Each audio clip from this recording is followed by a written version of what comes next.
If anyone is in Christ, he is a new creation. The old has gone, the new has come. Ang pagbabago ay napakahalaga. Ito ay mahalaga sa isang Kristiyano na mayroon tayong binagong buhay. The changed life is very important to all Christians. Lahat ng mga Kristiyano dapat mahalaga ang mayroong binagong buhay. Very important po yan sa isang tao. Mahalaga yan. Sapagkat sabi nito, ang sino mang nakipag-isa na kay Kristo, siya'y bago na. Una, dapat na makikita natin na mayroon siyang binagong buhay. The first point dito, therefore, if anyone is in Christ, he is a new creation. Yan, una dapat mayroon tayong binago. Binago ng Diyos ang ating buhay. Binago ng Diyos. Makikita ito. Na dapat kung sinasabi natin tayo ay Kristiyano, dapat mayroon tayong binagong buhay. Yan yung unang kapangyarihang makikita ng isang tao sa kanyang buhay. Yan yung kapangyarihan.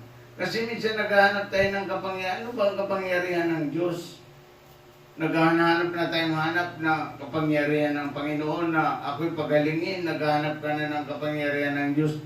Ang una mong magalalaman na kapangyarihan sa iyo ng Diyos. Una, nung tinanggap mo si Jesucristo, at ikaw ay nagsisi sa kasalanan, pinapasok mo si Kristo sa iyong puso, dapat makita sa iyo ay mayroong kang binagong buhay.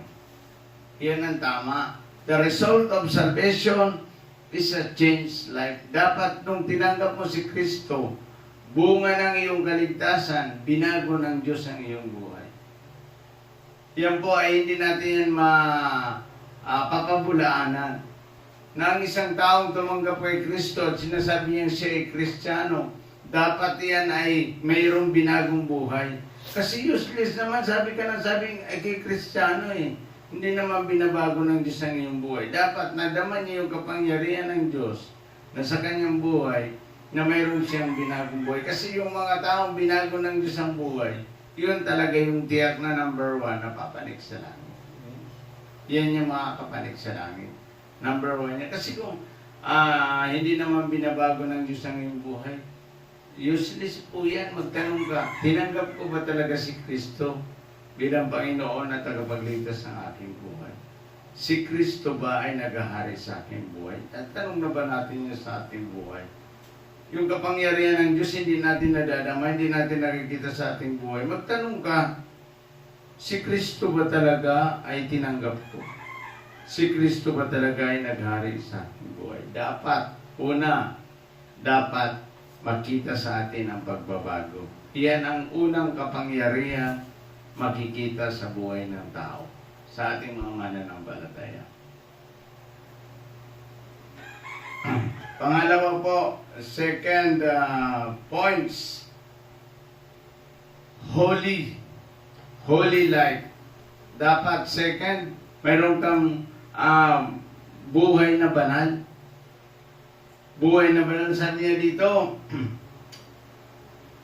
Therefore, if anyone is in Christ, he is a new creation. The old has gone, the new has come. Yung mga dati, wala na. Ang nandito na yung bago. Ano yung bago? Yung bago at ipinanganak ng Diyos, ang tawag dyan ay holy life. Mayroon kang bagong buhay, bagong pamumuhay na banal. Ito yung nagpapatungo sa buhay ng Kristiyano. Na kung ang sinasabi mo ay kay anak ng Diyos, dapat the result of children of God is a holy life. Dapat mayroon kang buhay na banal. Yan, kung talagang ikaw anak ng Diyos, sinasabi mong anak ng Diyos, ang resulta nito, mayroon kang buhay na banal.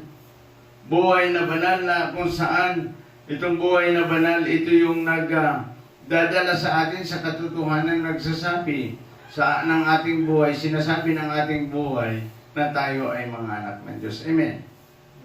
Makikita yan eh. Dahil kung talagang wala naman nangyayari sa buhay mo, ay magtanong ka sa iyong sarili, ako ba talaga anak ng Diyos? Ako ba talaga ay binago ng Diyos? Nasa akin ba yung kapangyarihan ng Diyos?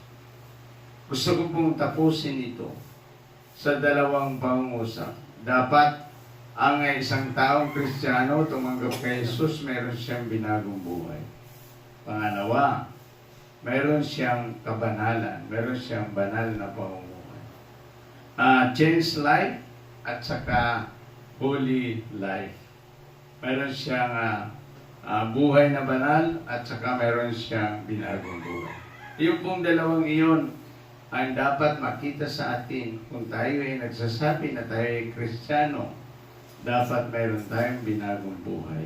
Therefore, if anyone is in Christ, he is a new creation. The old has gone, the new has come. Iyan po ay maliwanag kung ang sino mang nagipag-isa na kay Kristo, siya ay binago na ng Diyos. Wala na yung mga dating kasalanan, wala na yung dating mga ginagawa nating mga hindi maganda sa harapan ng mga Diyos at sa mga tao, kundi ang ating buhay ngayon ay mayroon ng binagong buhay, banal at galing sa Diyos. Ang sino mang tao na nagsasabing siya'y Kristiyano, dapat nakikita sa Kanya ang Diyos. Purihin natin ang Panginoon ngayong umaga.